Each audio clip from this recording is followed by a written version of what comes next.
I'm Melissa Sandvig. Welcome to my show, Unlimited Possibilities.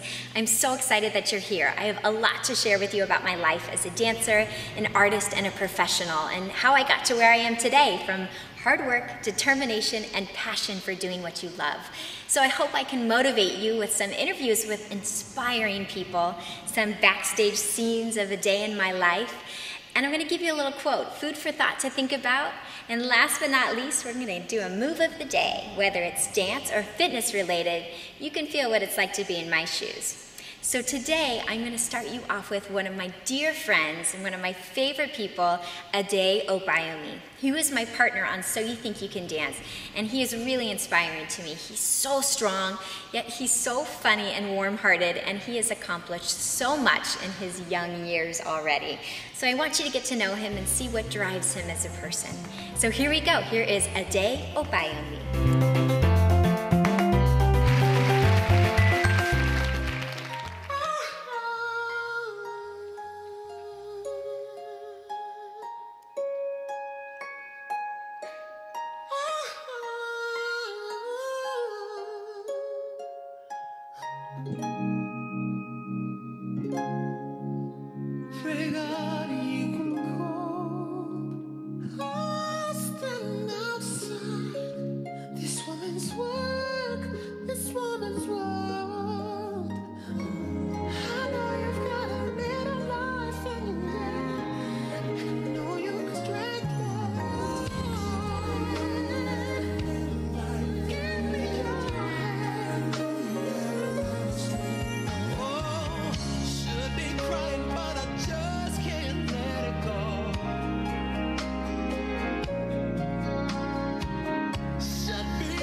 I'm in Chicago with Ade, obviously my Melissa. Partner and friend and everything. I can't see, my eyes are hurting, but he's having an eye situation right now. I need LASIK next week. So normally his eyes are a little bit more open and white.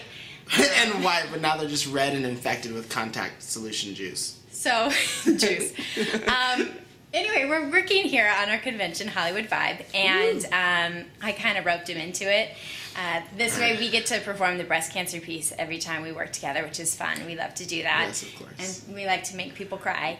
And laugh. Not really. But we're working here together, and he's, obviously, as you've seen on the show, amazing dancer, so talented, of every style. Thank you. Still working on the ballet a little bit. Still working. She's helped me with the pas de deux, so we're good. Thank you for that. But I've just been so blessed to have him in my life, and I look up to him in every way and learn from him as a dancer, and his work ethic when he's in class is awesome, 110% all the time. Thank you. I try. So I just want you to have the opportunity to hear him talk about what he's gone through and how he's gotten to where he is today. So, nice. Ade Obayomi. Ade Isaac Coyote Obayomi. Wow, and you know the full African name. I love you. I know. This is why she's the best friend. She knows the full name. And I said it like it's supposed to be said, I'm sure. I'm sure. My dad would be proud of you right now. Okay, so Ade, tell us when you started dance and how you got to where you are now. Perfect. Should I look at you or the camera? You can look at the camera. Okay. Our friends out there. Okay, got it. I started dance when I was 8 years old. My mom kind of put me in it because I was a delinquent as a child. Is that a good word? That's a good word? Vocabulary. To kind of like make me have some discipline and be quiet and stop running around and like hone my energy, I guess. So that started out when I was 8. I started with tap and gymnastics, and from there it got crazy. My first dance teacher, Miss Kathy Bowman, said I had natural talent, and she referred me to a dance studio, and that's how it all got started. And I started jazz ballet. Right, still working on the ballet. Jazz ballet. At the time, there was no contemporary. What else did I do? Tap and gymnastics. I was full-time like gymnast alert. And that's how it all got crazy in Arizona when I was about 8 years old. And from there, I just kept with it and kept trying to get better and growing. And yeah, from a hobby to like an actual thing that I wanted to pursue as I got older. So yeah, had to quit gymnastics because they were too serious. They were like, you have to pick, it's dance or gymnastics. I'm like, well, I don't want to be short, so let's go with dance because I can't stop my growth. I cannot be 5'4". Sorry, Brandon. Love you. Yeah, so I went with dance, and I'm glad I went with that decision. Phone. One ring. We're obviously in a hotel right now. So yeah, that's how I got started. One thing I love about Ade is that he has an amazing sense of humor. He's lighthearted and very humble. He's amazing, and thank you. He's so humble, and he knows that there's still a lot to learn, and he's always working hard to get better. Definitely, you can always get better. Yeah, and he grew up in this competition world, and so he's a good competitor for sure, which made me happy to be with him Right. once I knew who he was. Right, I had no idea who this chick was when I first met her. When we auditioned for the show, there's like a top 30, and then they pair you down to the top 20, and they surprise you with who your partner is. So explain that situation. Perfect. So I didn't know who my partner was. They put the girl in the room, and they grabbed me. They're like, okay, you're about to find out your partner. You have to walk in, cameras are on, so it's like a real reaction. It's not staged at all. So I walk in there. I knew a few people from just the dance floor, like Kayla and Brandon and Janine. So I knew a few people, so I was like, maybe I'll get one of my friends. Like, I don't know, like, hopefully. So I walk in there, like... Just sees the back of my head. I see she's like covered. She's like, who? I'm like, who is that? I'm like, I had no idea, because we didn't see each other during Vegas week, during Top 20 week, during nothing. During the photo shoot, I didn't see her. So I walk in, I'm like, is that a dancer? I was like, must be a worker. Like, camera crew lady. I was like, who is that? I literally tapped her on the shoulder. I'm like, hey, you were like, hey, we're partners. Like, who the hell is she? Like, had no idea. And I think I knew you just from the promo, like, Naughty Ballerina, but I was like, you know. Yeah, that's about it. People were like, she's the ballerina. She has her tutu all the time and point shoes. And I mean, no one knew me because they didn't show me. So we literally had no idea who each other were. So I was like, this will be fun. Like, kind of awkward pairing. Right. We were ebony and ivory. Right. Just black and white. Old and young. Right. No one knew. I was like, perfect. But right away, we just kind of started making each other laugh all the time. I was like, you're funny. Thank you. You start off quiet. I was scared. I guess I was kind of quiet, too. I mean, I don't know. Bit. Everyone didn't know what to expect, but ended up being one of the best partnerships of the whole show. I think finding Melissa has been one of the best things in my life. She's everything. I don't even know what to say. I'm like, Melissa, I love her. She's just so easy to work with and easygoing. We had a few breakdowns during the show, which I think brought us closer together. I think so. So I was like, you know, Melissa, it's just choreography. You'll be fine. This is the competition kind of world, and it's fine. You'll be okay. I was new to it, and I was so stressed out and nervous that, like, I had, like, a tear fall just slowly.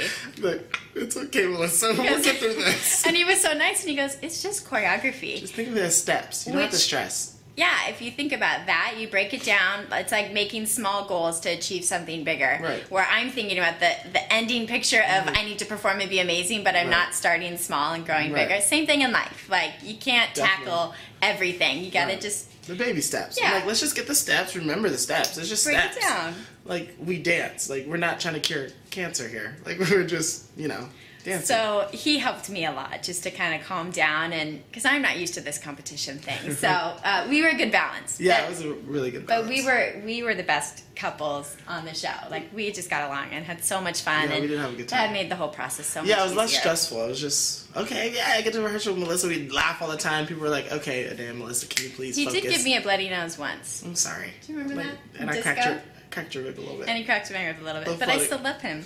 You're fine now. Fine now. Look what we got. I kind of broke his back a little bit. You broke my back a little bit, but it's okay. Which is the next thing. Yes. Overcoming things, unlimited possibilities. The point of this show is that things happen and you have to stay positive and hopeful so that you can continue to achieve great things. Yes. And we've all had our things, especially as dancers. Injuries are the biggest problem. I'm not getting choked up. I just choked. I just choked. So a day is like a heavy lifter. Like he is now like the partner to work with because he can just toss a girl up, and I mean it's so easy for him. But I make it look easy. Yeah, you do. It's still hard. Like, it's work. But he had a little issue before we went on tour. What happened? Okay, so I got injured during the rehearsal part of tour.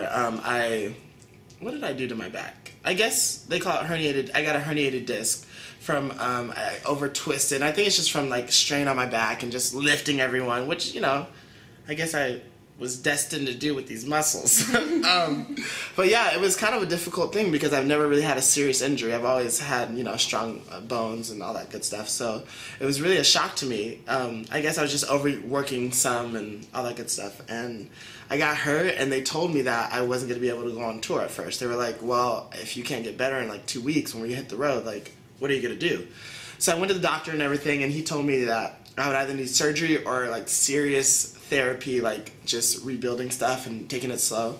So luckily my body was like, we're not going through surgery. We're just gonna try to get stronger. And Melissa here had her crafty little, what was it called?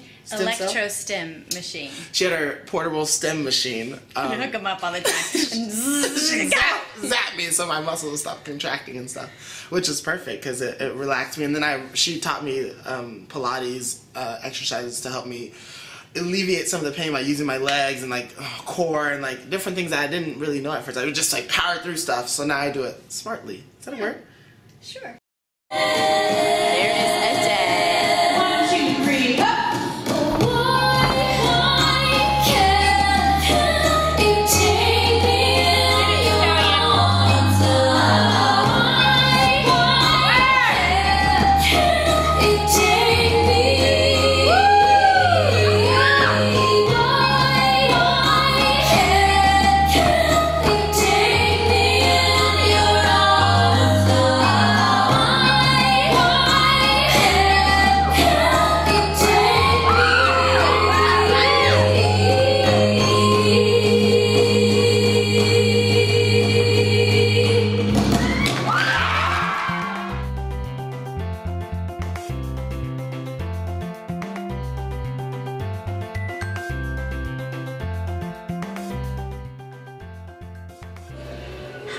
So I'm getting ready for my last show, my 5th show of The Nutcracker. I'm rooming here with Miss Rachel Riley. Hi. And we're making the transformation from normal person to ballerina. Heads, drawn eyebrows, various lines on the face, tiara and such. So it's pretty exciting. We're not until the 2nd act, so we have like an hour or so before we actually go on. So the room is really hot. Our muscles are going to hopefully stay warm for that. And yeah, hopefully. We have a live orchestra, which is very exciting, except for... Ladies and gentlemen, 5 minutes. 5 minutes top of the show. 5 minutes, please. 5 minutes. Sometimes the conductor likes to play really slow, or if he has his espresso, he goes really fast. So it can be exciting. So there you are. And we'll do a little clip of me dancing later. Maybe a little bit of Rachel, too. Lovely.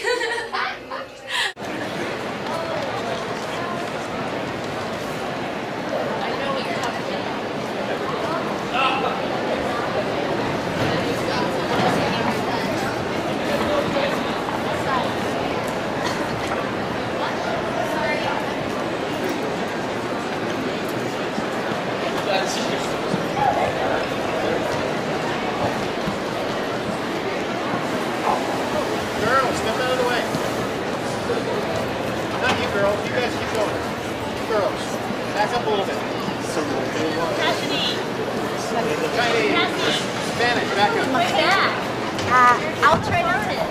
No, it's okay. I can afford it. Sure. It's all the air. What? Feeling a little cold. gonna make it happen though. Adrenaline, some Advil. It's gonna be good. It's gonna be good.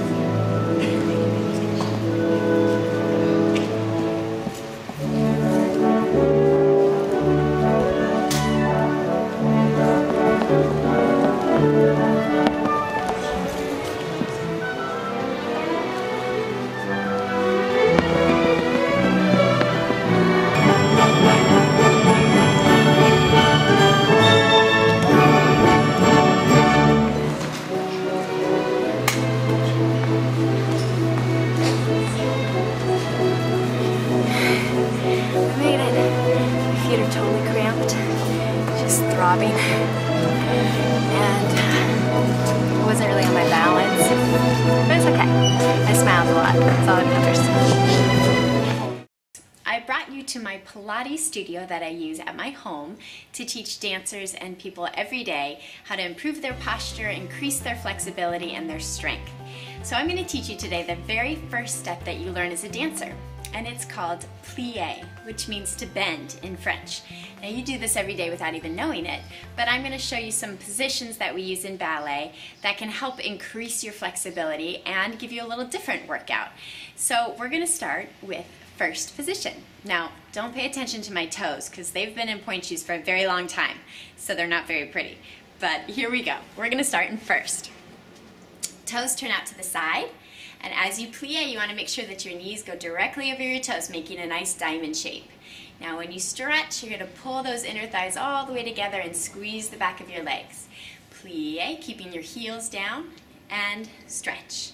Now a little bit more advanced, hold on to something if you need to, is a demi-plie, and then you go all the way to a grand plie, back to a demi-plie, and then stretch. This is our first position. Now if you step wider, you go to a second position. Again, knees over the toes, demi-plie, and stretch. All the way, demi, and you can go to grand plie, demi, and stretch. More advanced, we have fourth position, where your toes are turned out to the side, and then fifth position. You have the same demi, and grand, and demi, and stretch. Now I start every morning with plies at the beginning of ballet class, as well as any other style of dance. There's always plies. I use it in Pilates as well, using some machines like a reformer and a wonder chair, which I'll talk to you about in another show.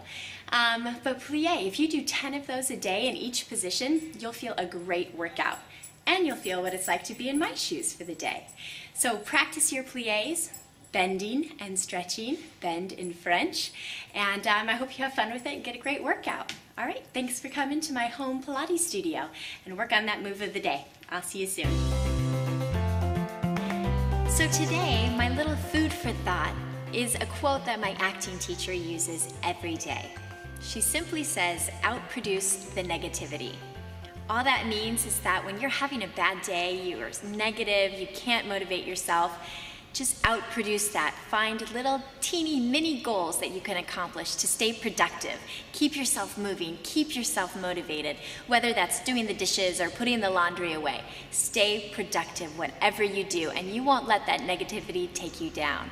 All right, so think about that today. Outproduce the negativity. And then join me next week. I have a really awesome show with you. I'm going to introduce you to a choreographer, to Sandra Chavez. She choreographs on So You Think You Can Dance. Now she's in China with Dancing with the Stars. She's everywhere, and she is so inspiring. So I can't wait for you to meet her. And I have some other fun behind the scenes from some of the projects I'm working on, and a new move of the day for you to work on. So thank you so much for joining me, and I can't wait to see you next week. Bye.